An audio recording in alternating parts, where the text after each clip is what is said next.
नहमदुहु व नुसल्ली अला रसूलिहिल करीम बिस्मिल्लाहिर रहमानिर रहीम in the name of Allah the most beneficent and the most merciful. सबसे पहले मैं अल्लाह रब्बुल इज़्ज़त का शुक्रगुजार हूँ कि उसने मुझे तौफीक अता फरमाई कि मैं आप लोगों को इस्लामिक फाइनेंस पे ऑनलाइन कोर्स ऑफर कर सकूँ। और इसके बाद मैं बहुत ज़्यादा शुक्रगुजार हूँ फजल कादिर इस्लामिक इंस्टीट्यूट का कि जिसने मुझे एक प्लेटफॉर्म मुहैया किया कि जिस पे मैं आपको ऑनलाइन कोर्स ऑफर कर सकूं। और इसके साथ साथ मैं बहुत ज़्यादा शुक्रगुजार हूँ अपने कोलीग डॉक्टर अदील नवाब साहब का कि जिन्होंने इस कोर्स की तैयारी में मेरी रहनुमाई फरमाई, और उनके रिसर्च स्टूडेंट मोहम्मद अहमद का भी बहुत ज़्यादा शुक्रगुजार हूँ जिन्होंने इन स्लाइड्स की तैयारी में मेरी मदद फरमाई। इसके साथ ये दुआ है कि अल्लाह ताला इस इदारे को जिस मकसद के लिए बनाया गया है उसमें कामयाब फरमाए, क्योंकि महज ये अल्लाह की रज़ा के लिए बनाया गया है और कोई इससे मकसूद नहीं है। तो इस इदारे के फाउंडर को और उनके वालदैन को के लिए अल्लाह ताला इस कोर्स को सदके जारिये बनाए और हमारे लिए भी। तो सबसे पहले मैं अपना थोड़ा सा तारुफ कराना चाहूँगा। Doctor Waheed Akhtar, associated with centre of Islamic finance, university Islamabad, Lahore campus. ये मेरा ईमेल एड्रेस है और ये मेरा प्रोफाइल है यूनिवर्सिटी का, और ये गूगल स्कॉलर प्रोफाइल है। क्योंकि हम टीचिंग और रिसर्च में इन्वॉल्व हैं तो मैं कुछ जो इंटरनेशनल जर्नल्स हैं उनका रिव्यूअर हूँ, जिसमें टेलर एंड फ्रांसिस के इंटरनेशनल जर्नल हैं या फिर एमरल्ड के जर्नल हैं, और इसी तरह हमारा कॉमसेट्स का जो लोकल जर्नल है उसके लिए भी मैं रिव्यूअर के तौर पे अपनी सर्विस प्रोवाइड कर रहा हूँ। तो मेरे एरिया ऑफ रिसर्च है that is related to Islamic finance. तो हम तकरीबन इस्लामिक फाइनेंस के तमाम एरियाज को कवर करते हैं, जिसमें इस्लामिक बैंकिंग है, तकाफुल है, इस्लामिक माइक्रो फाइनेंस है और सुकूक है, इस्लामिक बॉन्ड भी कहते हैं। तो इसके अलावा जो मॉडर्न इश्यूज हैं इसमें इस्लामिक कैपिटल मार्केट्स और इसी तरह रिस्क मैनेजमेंट है इस्लामिक फाइनेंस में, और कॉर्पोरेट गवर्नेंस, उनको भी हम एड्रेस कर रहे हैं, और liquidity creation and financial stability in Islamic banking. और हम इस तरह जो बिहेवियर एस्पेक्ट्स हैं उन पे भी हमारा फोकस है रिसर्च में, जिसमें कस्टमर सेटिस्फेक्शन है and customer loyalty in Islamic finance. ये मेरा गूगल स्कॉलर का प्रोफाइल है, इसमें मेरी पब्लिकेशन की भी डिटेल मौजूद है। और ये गूगल स्कॉलर साइटेशंस हैं, उसका एक मैट्रिक है जिसमें ये जो शो करता है कि अक्रॉस द वर्ल्ड कितने रिसर्च पेपर्स में हमारे काम को साइट किया गया। इसके अलावा कॉमसेट्स कि जिन्होंने मुझे इन द पास्ट डेकेड 10-15 साल में मुझे रिसर्च ग्रांट्स जो है वो और रिसर्च अवार्ड से नवाजा, और मुझे कॉमसेट्स ने एक रिसर्च प्लेटफॉर्म मुहैया किया कि जिसमें हम अपना रिसर्च पे फोकस कर सकते हैं। इसके लिए मैं जो है किसी का और कॉमसेट्स का बहुत बहुत शुक्रगुजार हूँ। तो ये मेरी ओवरऑल रिसर्च प्रोडक्टिविटी है, जिसमें अभी तक जो है अल्हम्दुलिल्लाह उसमें भी हम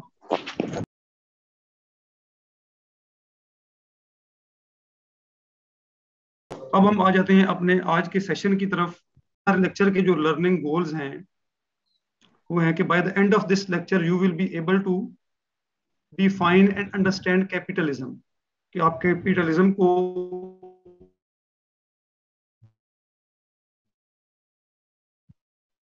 अंडरस्टैंड कर सकें वो क्या है। इंडिविजुअल्स और businesses have private ownership in the industrial sector. इसमें प्राइवेट ओनरशिप होती है अफराद की, और जो बिजनेसेस हैं, जो कारोबारी हजरात हैं, उनके पास। और इसमें you can sell any commodity at any price at any profit you desire. आप कोई भी चीज बेच सकते हैं किसी भी कीमत पे और किसी भी प्रॉफिट पे जितना प्रॉफिट आप लेना चाहें आप ले सकते हैं। इसमें कोई रोक टोक नहीं है कोई भी कमोडिटी के, इसमें ये कोई नहीं है कि कौन सी कमोडिटी आपने बेचनी है, कोई जायज नाजायज की तमीज नहीं है या हलाल हराम की नहीं है। आप कोई भी जिस पे आपको अच्छी प्राइस मिल जाए और जिसके पे आपको मैक्सिमम प्रॉफिट मिल जाए वो आप बेच सकते हैं चीज, because maximization of profit is the main objective. यहाँ जो मेन ऑब्जेक्टिव है वो मैक्सिमाइजेशन ऑफ प्रॉफिट है, कि प्रॉफिट ज्यादा से ज्यादा इकट्ठा करना। अब हम देखते हैं कि what is the aim of life under this system, इसमें जिंदगी का मकसद क्या है। तो इस निज़ाम में जो जिंदगी का मकसद है दैट इज इकोनॉमिक डेवलपमेंट। एक व्यू ये है कि ज्यादा से ज्यादा मुआशी तरक्की हासिल हो, और दूसरा मकसद ये जाना जाता है कि टेक्नोलॉजिकल एडवांसमेंट हो, और दूसरा मकसद ये है, एक दूसरा नुक्ता नजर यह है कि इसमें अकोमोडेशन ऑफ मटेरियल रिसोर्सेज के जो मादी असबाब हैं या जराए हैं वो ज्यादा से ज्यादा इकट्ठे किए जाए। और अल्टीमेटली जो इसमें जिंदगी का मकसद है, इन सब से जो मतलूब है वो है that is the maximization of wealth, कि ज्यादा से ज्यादा दौलत इकट्ठी कीजिए, पैसा इकट्ठा किया जाए। तो बेसिकली ये जो ऑब्जेक्टिव्स हैं, ये जो मकासद हैं, ये बड़े अपीलिंग हैं और ये हर एक को बहुत अट्रैक्ट करते हैं। यानी हर एक ये चाहता है कि इकोनॉमिक डेवलपमेंट हो, माशी तरक्की हो, हर एक ये चाहता है कि टेक्नोलॉजिकल एडवांसमेंट हो। तो इसमें हम डिस्कस कर रहे थे एम ऑफ लाइफ की जिंदगी का मकसद ज्यादा से ज्यादा जो है वो दौलत इकट्ठी करना। तो ये बड़े अट्रैक्टिव है मकासद, इकोनॉमिक डेवलपमेंट की माशी तरक्की हो, टेक्नोलॉजिकल एडवांसमेंट हो, और ज्यादा से ज्यादा दुनियावी असबाब इकट्ठे किए जाएं और ज्यादा से ज्यादा पैसा इकट्ठा किया जाए। ये बड़े अट्रैक्टिव ऑब्जेक्टिव्स हैं जिससे कोई जो है वो शख्स इनकार नहीं कर सकता, और हर एक ये चाहता है कि उसके पास ये जराए हों। क्या है इसके मुताबिक, you can do anything you desire, आप कोई भी काम कर सकते हैं जो आपकी ख्वाहिश हो, and you have absolute right over wealth and property, और आपको अपनी दौलत और प्रॉपर्टी पे मुकम्मल इख्तियार है, मुतलक राइट है, एब्सोल्यूट राइट, कि किसी की मुदाखलत नहीं है इसमें। And you have complete freedom of actions, और आपको कोई भी काम करने की मुकम्मल आज़ादी है, जो भी आप काम करना चाहें, जो आपका दिल करता है आप कर सकते हैं। इसमें कोई जायज़ नाजायज़ की, हलाल हराम की तमीज़ नहीं है। बल्कि इसकी फिलॉसफी ऑफ लाइफ क्या है इस निज़ाम की, that the maximization of wealth will fulfil the needs of human beings, कि ज्यादा से, क्योंकि इसका मकसद ज्यादा से ज्यादा दौलत इकट्ठी करना है, तो इसका नुक्ता नजर ये है कि दौलत से ही इंसानों की जरूरियात पूरी होंगी, and hence it will bring prosperity in the society, और इससे जब लोगों की जरूरियात पूरी होंगी तो इससे मुआशरे में खुशहाली आएगी। ये इसका नुक्ता नजर है जिंदगी के और लाइफ से मुतल्लिक। जैसे हमने डिस्कस किया कि हम अभी इसका नुक्ता नजर जो है वो इसी को डिस्कस कर रहे हैं, हम इसके पे कोई कमेंट नहीं कर रहे। इसी तरह what is the philosophy of money under this system, कि इसमें पैसे के बारे में क्या नुक्ता नजर है। इसमें money is treated just like a commodity, इसमें पैसे को भी एक कमोडिटी की तरह जो है ट्रीट किया जाता है, कि जैसे कमोडिटी है उसको आप किसी भी प्राइस पे सेल कर सकते हैं, मार्केट में बेच सकते हैं और उस पर प्रॉफिट अर्न कर सकते हैं। तो इस तरह जो पैसा है उसको भी एक कमोडिटी की तरह ट्रीट किया जाता है, and it can not be given for free, और इसको फ्री ऑफ कॉस्ट नहीं दिया जा सकता इस निज़ाम के तहत। It can be sold just like a commodity for a profit, that is called interest.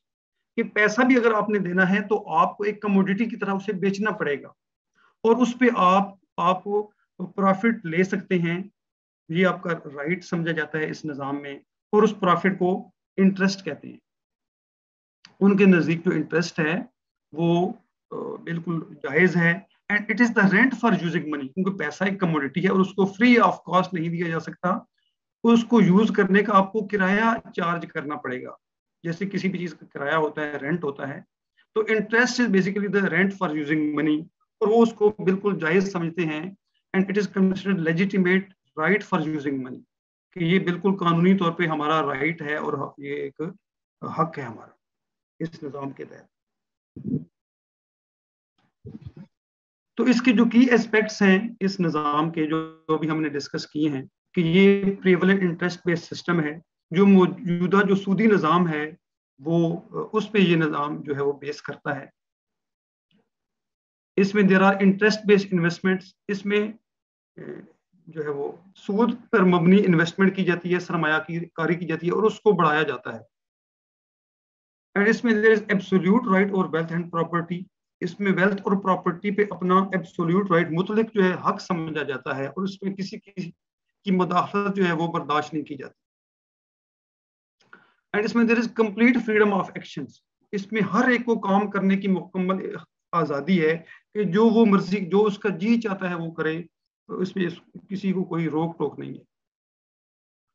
और इसमें economic development is the main objective of life, कि मुआशी तरक्की करना एक जिंदगी का मकसद समझा जाता है। और किस वजह से, ताकि ज्यादा से ज्यादा दौलत इकट्ठी की जा सके, ज्यादा से ज्यादा पैसा इकट्ठा किया जा सके। तो अब हम देखते हैं कि इस निज़ाम के क्या नताइज हैं, क्या कॉन्सिक्वेंसेज हैं, क्या वो अपने जो ऑब्जेक्टिव्स हैं उनको अचीव कर सका। तो इसमें हम देखते हैं कि उसने जो दावा किया था इस निज़ाम ने प्रॉस्पेरिटी का, कि लोग खुशहाल होंगे, उनकी नीड सेटिस्फाई होंगी और वो खुशहाल होंगे, तो हम देखते हैं इसके फाइनेंशियल सिस्टम में कि there is a series of financial crisis. इसमें बहुत ज़्यादा हमें मुआशी बहरानों का सामना करना पड़ता है इस निज़ाम में, कि जो इसके जो फाइनेंशियल सिस्टम है या निज़ाम है, they have seen a series of financial crisis. और इसमें बहुत ज़्यादा फाइनेंशियल स्टेबिलिटी जो है वो देखी जाती है, और अभी तक जो है वो इन द पास्ट सेंचुरी वो देखी गई है कि ये इसमें ये जो निज़ाम है मुआशी तौर पे अदम इस्तेहकाम का ये शिकार रहा है, फाइनेंशियल इंस्टेबिलिटी रही है इसमें। And there has been higher level of indebtedness, इसमें जो अफराद हैं या इदारे हैं वो बहुत ज़्यादा मकरूज हो चुके हैं, बल्कि जो ममालिक हैं उसको भी हम देखेंगे कि जो मुल्क जो हैं वो बहुत ज़्यादा कर्जों के बोझ तले दब चुके हैं। And it has created monopolies. Monopolies कहते हैं कि चंद अफराद की या चंद जो है अशखास की या चंद इदारों की इजारादारी कायम हो जाना। तो इसमें बेसिकली चंद अफराद की या चंद इदारों की इजारादारी कायम हो जाती है और वही पूरे मुल्क पे हुकूमत करते हैं। And it has open the doors for selfishness, grid and injustice. Basically इसने खुदगर्जी, लालच और नाइंसाफी के दरवाजे खोले, इससे जो है ये चीजें आम हो गई हैं मुआशरे में। And it has created deceit and fraud in trade and business, इससे ट्रेड और बिजनेस में, तिजारत में धोखाबाजी और फ्रॉड भी आम हो गया है। तो इसको हम देखेंगे। And it has also cause the unjust distribution of wealth, कि इससे मुआशरे में दौलत की गैर मुनसिफाना तकसीम हुई है। And it has created income in equalities, इससे बहुत ज्यादा मुआशरे में जो इनकम गैप है वो क्रिएट हो गया है, इनकम डिस्पैरिटीज क्रिएट हो गई हैं, जिसमें rich becomes richer and poor becomes poorer and poor, कि जिसमें अमीर जो है वो अमीर तर होता जा रहा है और गरीब गरीब से गरीब तर होता जा रहा है। And it has concentrated the wealth in few hands, इसने दौलत को चंद हाथों में कंसंट्रेट कर दिया है, चंद हाथों में मुर्तकिज कर दिया है।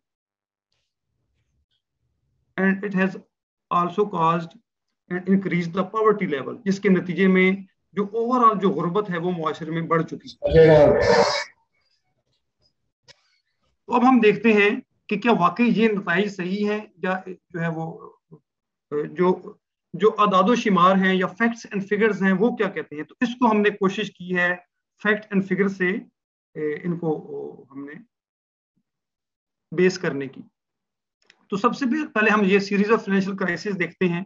इसको जब हम देखते हैं हिस्ट्री को, बैंकिंग हिस्ट्री को, तो जो सबसे पहला जो फाइनेंशियल क्राइसिस था वो कंसिडर की जाता है US siemens saving banks run during the 1857 panic, कि सबसे पहला जो मुआशी जो बहरान था अमेरिका के एक सीमेंस सेविंग बैंक था उसको फेस करना पड़ा, कि जिसमें लोग अपनी जमा पूंजी गंवा बैठे, अपनी जो इन्वेस्टमेंट है वो लूज कर बैठे, और बैंक के पास कोई पैसा नहीं था कि वो उनकी जो डिपॉजिट्स हैं उनको वो रिफंड कर सके।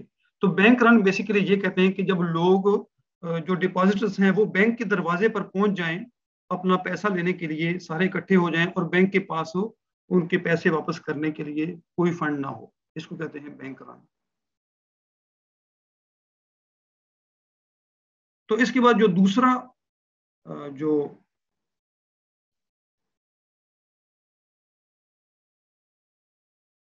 बैंक रन था, दैट वाज इन 1872, 1872 में, it was in Canada, the run on the Montreal city and district saving bank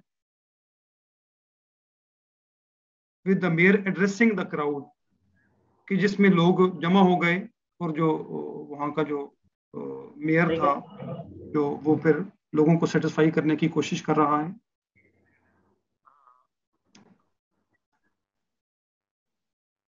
तो again there was a bank run. ये सारी जो सिनेरियोज हैं, ये अच्छा ये जो एक्सपर्ट्स हैं उन्होंने बनाए हैं। It is a poster for 1896 का जो क्राइसिस था, बैंकिंग क्राइसिस, उसके वो शो करता है, जिसमें जो इन्वेस्टर्स थे वो अपनी इन्वेस्टमेंट लूज कर बैठे।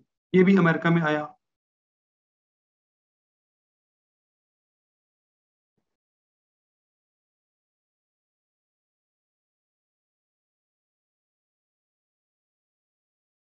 And this is the stock market crash of 1929। ये 1929 का स्टॉक मार्केट का क्रैश है, जो कि एक बहुत बड़ा एक बहरान था अमेरिका में, माशी बहरान। इसमें लोग अपनी इन्वेस्टमेंट गंवा बैठे।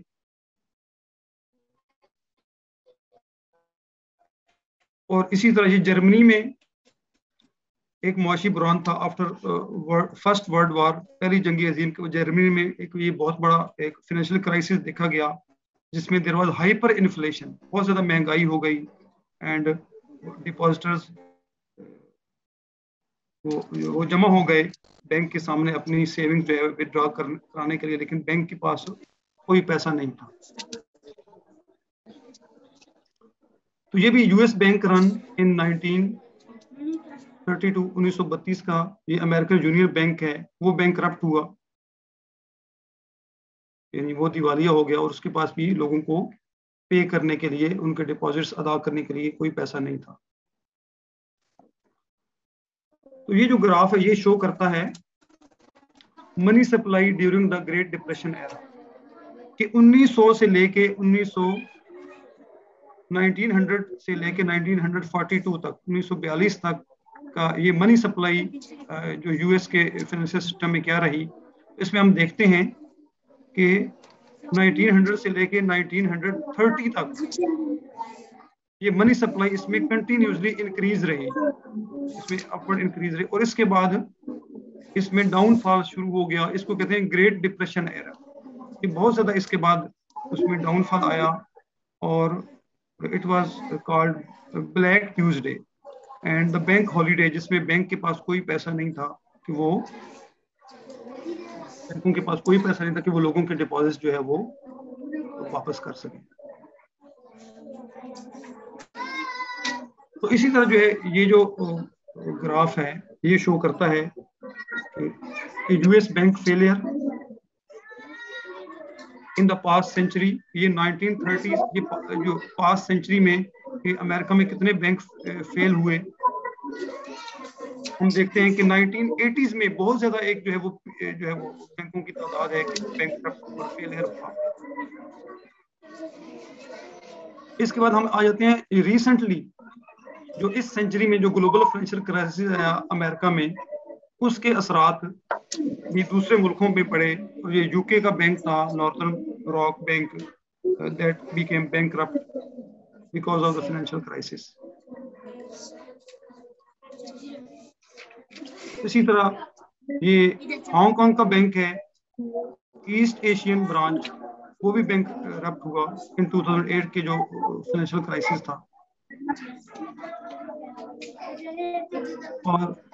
और यूएस के, अमेरिका के देयर वर 148 बैंक्स। ये ग्राफ शो करता है कि 2009 में कि पूरे साल में ये बैंक्स जो है इतने फेल हुए हैं बैंक यूएस में, कि इन एवरी मंथ इसमें there has been increase in the banking failure.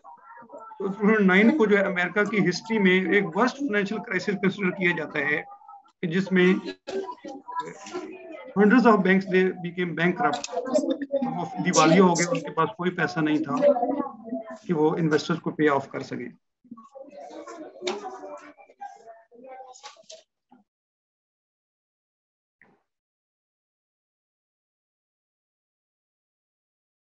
अब हम देखते हैं what is the situation of indebtedness, कि कर्जे की क्या सूरत हाल है अक्रॉस द वर्ल्ड। तो हम जब देखते हैं about the world high debt countries, कि दुनिया में सबसे ज्यादा मकरूज ममालिक कौन से हैं, तो हमारे जेहन में कई दफा आता है कि हमारा शायद मुल्क जो है पाकिस्तान, वो बहुत ज्यादा मकरूज है, कर्जों के बहुत दबा हुआ है। लेकिन जब हम वर्ल्ड स्टैटिस्टिक्स देखते हैं तो हमें और ही सिचुएशन नजर आती है कि दुनिया का जो सबसे मकरूज बैंक है वो अमेरिका है, वो यूएस है, जिस पे सबसे ज्यादा कर्जा है। इसके बाद चाइना है, फिर जापान है, और जर्मनी है, और यूके, इंडिया और फ्रांस, यानी जो एडवांस्ड कंट्रीज हैं और जो तरक्की याफ्ता ममालिक हैं वही सबसे ज्यादा मकरूज हैं। और ये बड़ी अलार्मिंग सिचुएशन है। और उनका जो डेट है, जो कर्जा है, वो कंटिन्यूसली इंक्रीज कर रहा है, मुसलसल बढ़ रहा है, जैसे अमेरिका का है। तो हम यहाँ पे इसको मैं आपको बताना चाहूंगा थोड़ा सा अमेरिका का जो,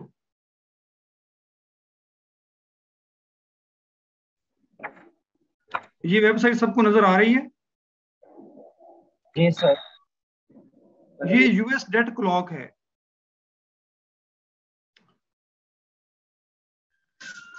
इसको इसको अगर आप गौर से देंगे तो ये अमेरिका जो कर्जा है, इट इज कंटिन्यूसली इंक्रीजिंग।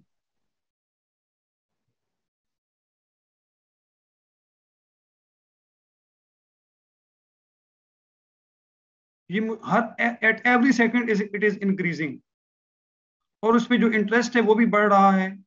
और ये एक बड़ा यूएस डेट क्लॉक, ये एक कंप्रिहेंसिव इसके जो कर्जे के बारे में एक वेबसाइट जो शो करती है कि उसका कर्जा कितना है, इंटरनल डेट कितना है, एक्सटर्नल कितना है, इंटरेस्ट रेट कितना है, और पर सेकंड वो कितना इंक्रीज हो रहा है, और उसके सिटीजन पे, हर शहरी पे कितना कर्जा है। तो ये कंप्रिहेंसिव वेबसाइट है जो कि अमेरिका के डेट को शो कर रही है। ये 24 मई 2022 की फिगर है, रिसेंट जो है, कल की। इसमें जो यूएस नेशनल डेट है, that is more than 30 trillion US dollar, यानी 304 खरब डॉलर से ज्यादा है उस पे कर्जा, और इट इज कंटिन्यूसली इंक्रीजिंग।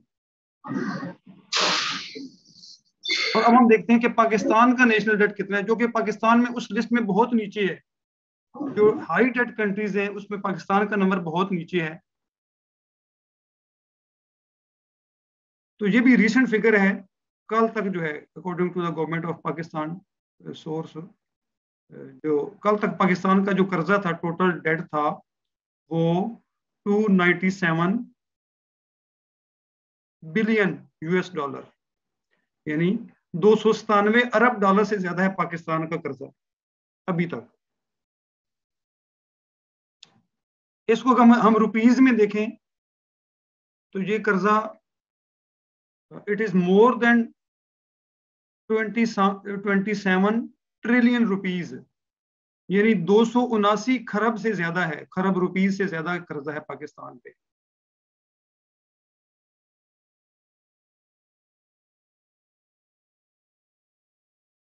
और ये इंटरेस्ट पेमेंट पर ईयर, जो सिर्फ पाकिस्तान जो है इंटरेस्ट पेमेंट एक साल में जो सूद अदा कर रहा है उस कर्जे पे, it is more than 2 trillion, वो 20 खरब से ज्यादा है। सिर्फ सूद जो है 20 खरब से ज्यादा है। और इंटरेस्ट पेमेंट पर सेकंड, एक सेकंड में जो इसकी इसकी जो कैलकुलेशन बनती है इंटरेस्ट की, वो 64,000 से ज्यादा है, 64,000 से ज्यादा है। और इसी तरह नेशनल डेट पर सिटीजन, एक शहरी पे जो कर्जा है, दैट इज मोर देन 133,000, 100,000, यानी 1,33,000 से ज्यादा है पाकिस्तान के हर शहरी पे कर्जा। तो इससे हम अंदाजा लगा सकते हैं कि जो कंट्रीज हैं वो कितना जो है कर्जों के बोझ तले दबे हुए हैं, और इससे कितनी इसमें जो है वो फाइनेंशियल इंस्टेबिलिटी और मुआशी बहरान है वो उनको सामना करना पड़ सकता है। अब हम देखते हैं income in equalities across the world, कि दुनिया में जो इनकम इन इक्वालिटीज हैं वो कितनी है, यानी इनकम गैप कितना है across different countries between rich and poor, कि अमीर और गरीब के दरमियान जो इनकम का तफावत है, आमदन का, वो कितना है। तो ये फोर्ब्स की वेबसाइट है जिसमें इट शोज कि top 10 wealthiest persons have as much wealth as many countries. ये जो रेड बार है, ये दुनिया के 10 अमीर तरीन लोगों की दौलत को शो करता है कि टॉप 10 वेल्थिएस्ट पर्सन, दुनिया के 10 अमीर तरीन लोगों के पास इतना पैसा है कि they can on, it is equal to the GDP of Switzerland. ये पूरे स्विट्जरलैंड के जीडीपी के इक्वल है उनके पास पैसा।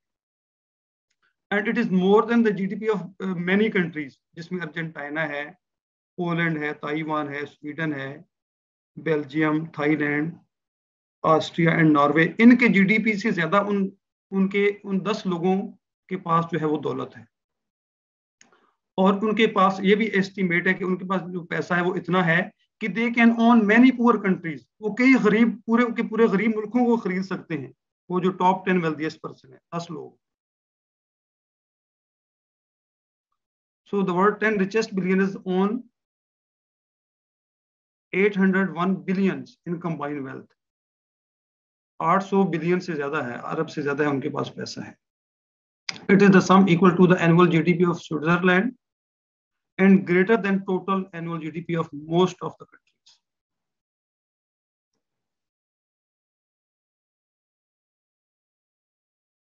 तो ये this graph shows the wealth of world's poorest relative to the billionaires, कि इसके मुकाबले में जो गरीब लोग हैं उनकी इनकम क्या है, ये इसको शो करता है कि जो पुअरेस्ट हैं दुनिया के, जो बॉटम 50% है, यानी दुनिया की जो निचली आधी आबादी है, उसकी जो इनकम है वो फ्रॉम 2009 टू 2018, जो लास्ट जो 10 ईयर थे, 10 साल में, it has been greatly decreased, ये बहुत ज्यादा कम हो चुकी है।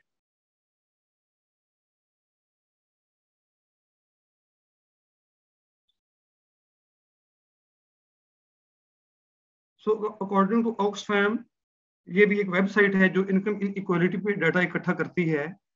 The wealth divide between global billionaires and the bottom half of humanity is steadily growing। जो ग्लोबल बिलियनियर्स हैं, जो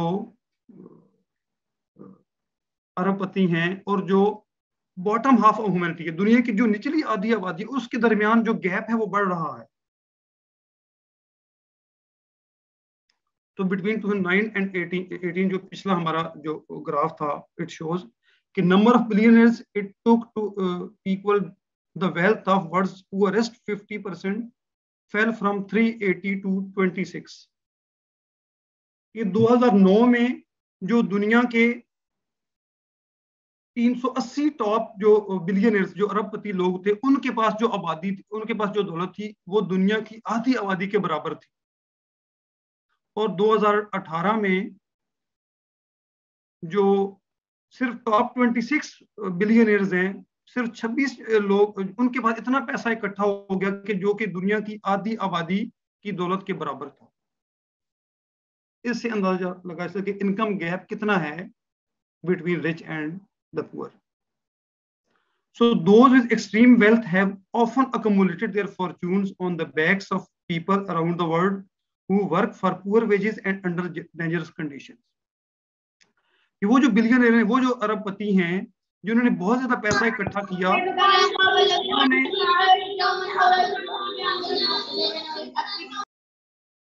उन्होंने उन लोगों के जरिए इस पैसे को इकट्ठा किया कि जो कि बड़ी जो है वो पुअर वेजेस पे, बड़ी कम मजदूरी पे काम करते थे और बड़े जो है वो डेंजरस कंडीशन में वो काम करते थे, उनकी बेस पे उन्होंने अपना पैसा इकट्ठा किया।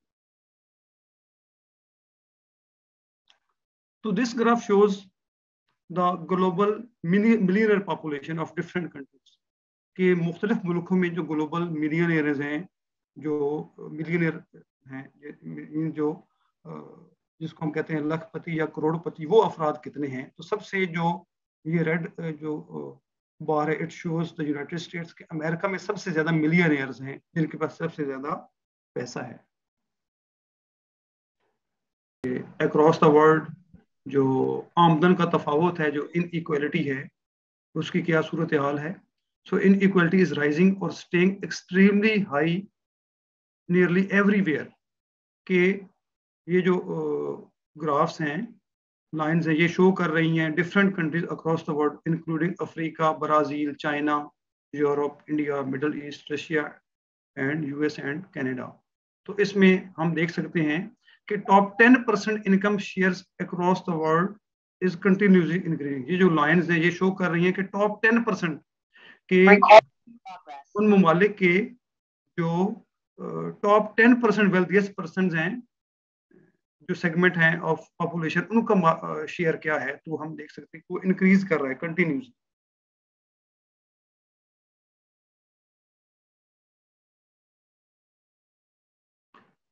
And this graph shows the global 1% share. ये जो रेड लाइन है वो टॉप 1% का शेयर शो कर रही है कि जो दुनिया के जो टॉप 1% है, 100 में से जो एक है, यानी टॉप 1% जो पॉपुलेशन, उसका जो है वो इनकम शेयर क्या है। और ये जो ब्लू लाइन है ये शो कर रही है बॉटम 50%, ये दुनिया की आधी आबादी की जो टोटल वेल्थ है वो शो कर रही है।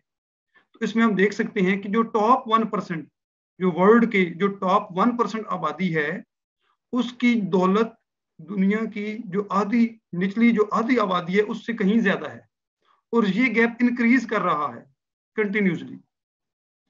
सो global 1% capture twice as much growth as bottom half, कि टॉप 1% जो है वो जो बॉटम 50% उससे डबल रफ्तार से ग्रो कर रहा है।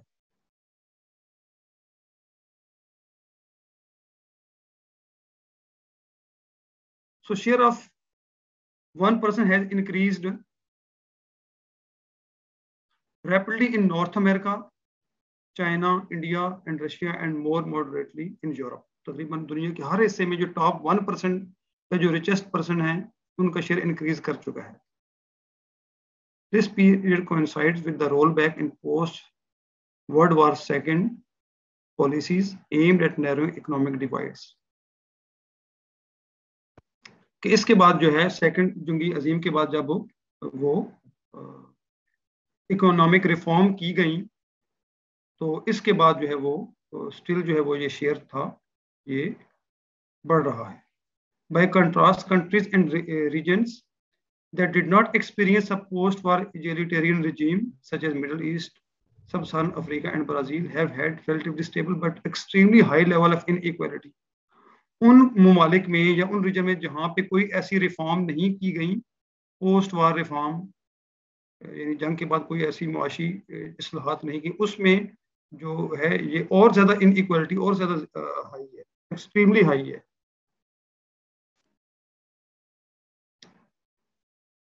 So inequality in the world as a whole echoes these trends within countries.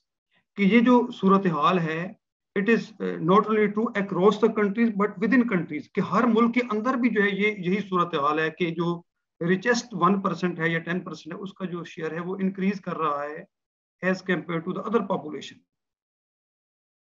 While it is too early to say that the wealth inequality is now in a downward phase, evidence suggests that 2016 may have been the peak for the foreseeable future. कि ये global wealth report है ये show करती है कि 2016 में सबसे ज्यादा जो है इनइक्वालिटी रही है, लेकिन इसके बारे में नहीं कहा जा सकता कि इसके बाद जो है इसमें कोई डाउनवर्ड ट्रेंड आएगा या नहीं।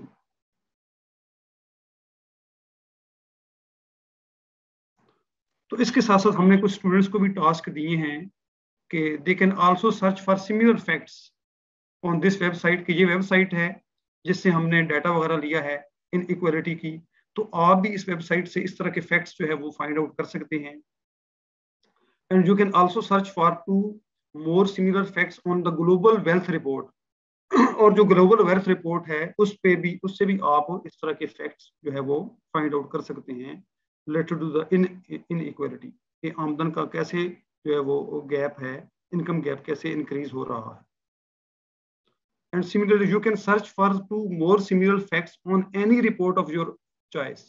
इसी तरह आप किसी भी रिपोर्ट से इस तरह की उससे भी आप फाइंड आउट कर सकते हैं इसी तरह के 2 फैक्ट्स अबाउट इनकम इनइक्वालिटी।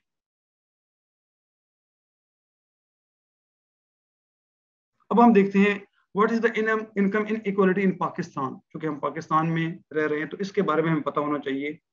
तो इसका जो डाटा है वो हमें एक SPDC इदारा है कराची का, उससे मिला है।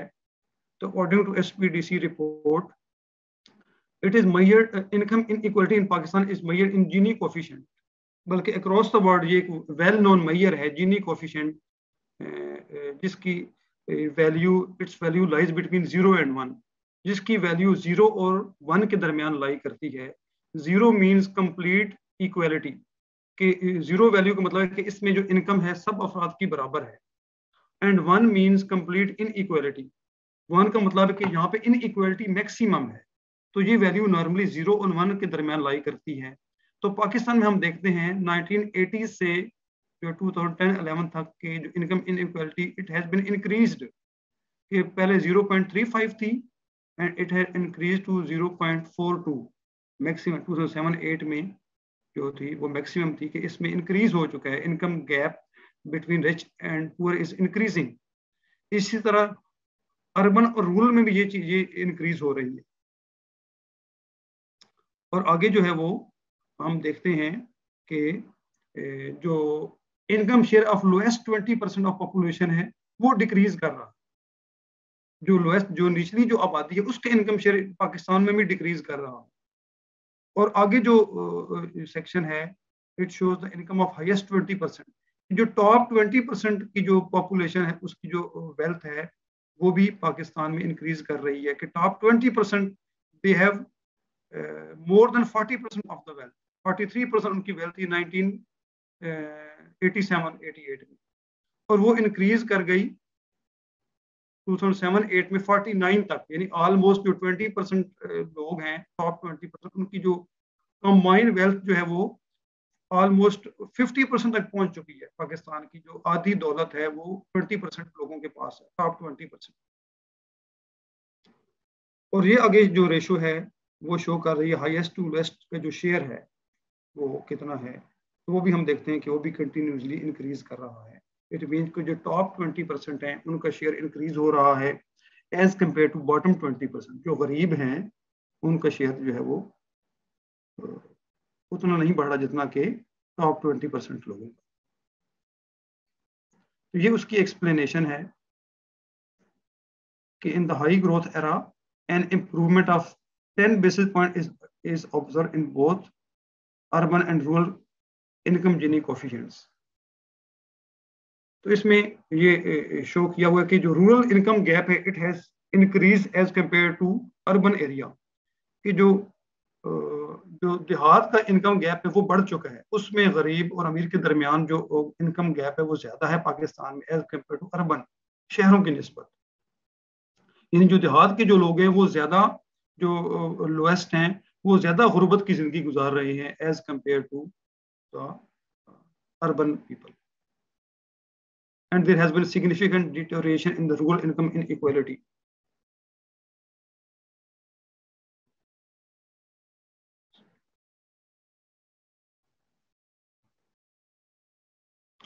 Like Gini increase in the highest to lowest rural income share clearly indicates deterioration in the rural income distribution। इससे भी हमें पता चलता है कि जो रूरल इनकम है डिस्ट्रीब्यूशन है उसमें बहुत ज्यादा इस्तेहसाल पाया जाता है। and there has been slight improvement in the urban income distribution during the period, जबकि शहरी इनकम जो है अर्बन इनकम में कुछ ना कुछ इंप्रूवमेंट देखी गई because of the facilities and more income opportunities in the cities. तो इसी तरह हमने स्टूडेंट्स को भी टास्क दिया है इस पे कि you can find out 2 more similar examples for Pakistan, कि ये जो पेपर है जिससे हमने जो फैक्ट्स लिए हैं, आप भी इससे मजीद जो है फैक्ट्स और एग्जांपल जो है वो पाकिस्तान से रिलेटेड फाइंड आउट कर सकते हैं। You can search for 2 more similar examples for Pakistan on any document of your choice। तो आप जो है अपने जो है मर्जी का कोई भी डॉक्यूमेंट पाकिस्तान से रिलेटेड उस पर भी आप फाइंड आउट कर सकते हैं। ये आपका एक टास्क है जिसमें आप इनकम इनइक्वालिटी इन पाकिस्तान से रिलेटेड इंफॉर्मेशन सर्च करेंगे। अब हम देखते हैं कि what is the situation of poverty and hunger in third world, कि गुर्बत की सिचुएशन क्या है थर्ड वर्ल्ड कंट्रीज में। तो हम देखते हैं सिचुएशन कि जो थर्ड वर्ल्ड की जो कंट्रीज हैं, ये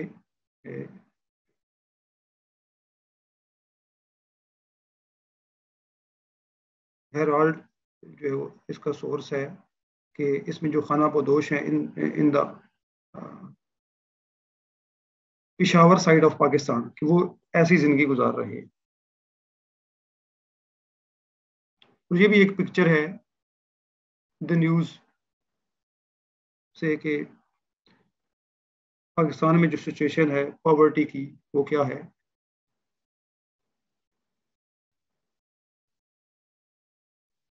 और जो अफ्रीकन कंट्रीज में, उसमें the situation is quite alarming. Pakistan में भी हालत जो है कोई अच्छी नहीं है, लेकिन जो अफ्रीका के जो कंट्रीज हैं उसमें आप देखें कि गुर्बत इंतहाई दर्जे की है। तो कि वहां पे जो है वो बच्चों का भूख से बुरा हाल है।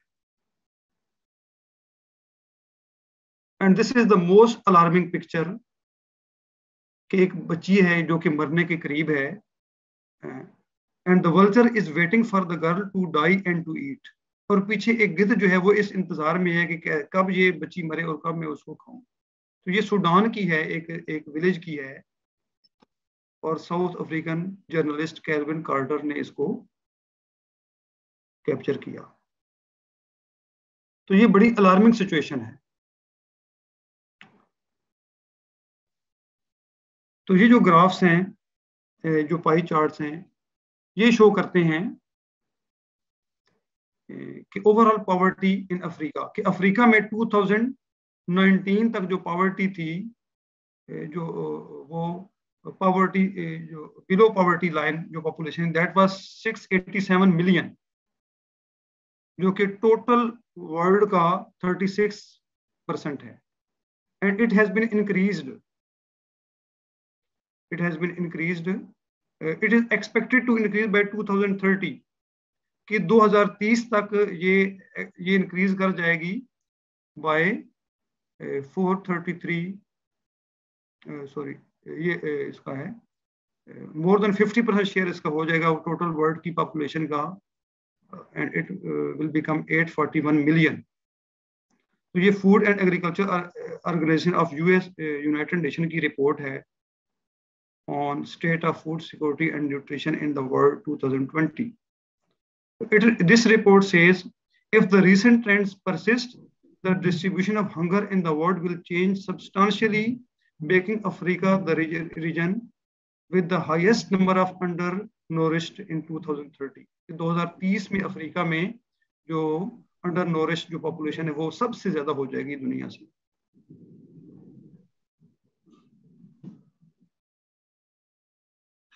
So now is your turn. You can also find out similar facts on hunger and poverty in any country from the third world. आप भी इस तरह के facts जो है वो find out कर सकते हैं इस रिपोर्ट से from third world के लिए, and also you can find out the situation of hunger and poverty in any country of the world. जो advanced countries हैं उसमें भी there is extreme poverty, उस पर भी आप facts जो है find out कर सकते हैं। तो अब हम अपने लेक्चर को समराइज करते हैं कि अभी तक हमने जो चीजें डिस्कस की हैं। We have discussed that capitalism is the prevalent interest based system where interest is considered legitimate right for of individual as they have absolute right over wealth and property and complete freedom of actions। कि जो सरमायादाराना निज़ाम है वो ये मौजूदा सूदी निज़ाम है जिसमें interest जो है वो एक लेजिटिमेट राइट समझा जाता है, और इसमें लोगों को इख्तियार, मुकम्मल इख्तियार है ओवर वेल्थ एंड प्रॉपर्टी, और उसको उनको काम करने की मुकम्मल आज़ादी है। इसमें कोई जायज़ नाजायज़ की तमीज़ नहीं है। एंड इसमें economic development and maximisation of wealth is considered the main objective of life. और मकसद क्या है कि ज़्यादा से ज़्यादा इकोनॉमिक डेवलपमेंट हो और ज़्यादा से ज़्यादा दौलत इकट्ठी की जाए, चाहे किसी का इस्तेसाल हो या एक्सप्लॉयटेशन हो, इससे कोई गर्ज नहीं है, बस दौलत इकट्ठी करना ये जिंदगी का मकसद है। So this system is considered financially unstable as it has resulted in a series of financial crises, stock market crashes and higher level of indebtedness। तो ये निज़ाम जो है फाइनेंशियली इनस्टेबल कंसिडर किया जाता है क्योंकि इसके नतीजे में बहुत ज़्यादा माशी बहरान आ चुके हैं और स्टॉक मार्केट क्रैशेस और बहुत ज़्यादा जो ममालिक हैं और अफराद हैं वो मकरूज हो चुके हैं. And it has created income disparities, concentrated the wealth in few hands and has increased the poverty levels. इसकी वजह से जो इनकम का जो जो फर्क है, इनकम गैप है, वो इंक्रीज हो चुका है बिटवीन रिच एंड पुअर. और जो वेल्थ है वो कंसंट्रेट हो चुकी है चंद हाथों में उसका इर्तिकाज हो चुका है. And it has increase the poverty level, और गुर्बत इस निज़ाम के तहत बढ़ चुकी है. तो ये हमारा यहाँ पे सेशन एंड होता है. तो अगर आपके कोई कमेंट्स हो इसमें या कोई क्यूरीज हो तो आप, ये मेरा ईमेल एड्रेस है, इस पे आप ईमेल सेंड कर सकते हैं, या आप फजल कादिर इस्लामिक इंस्टीट्यूट का जो ईमेल है इस पे भी आप कर सकते हैं ईमेल. तो एक दफ़ा हम फिर फजल कादिर इस्लामिक इंस्टीट्यूट के बहुत ज़्यादा शुक्रगुजार हैं कि उसने हमें ये एक प्लेटफॉर्म मुहैया किया लेक्चर जो है वो हम सर जी मुकम्मल कर सकें. तो यहाँ पे हम अपना सेशन जो है वो एंड करते हैं. जज़ाकुमुल्लाह खैर.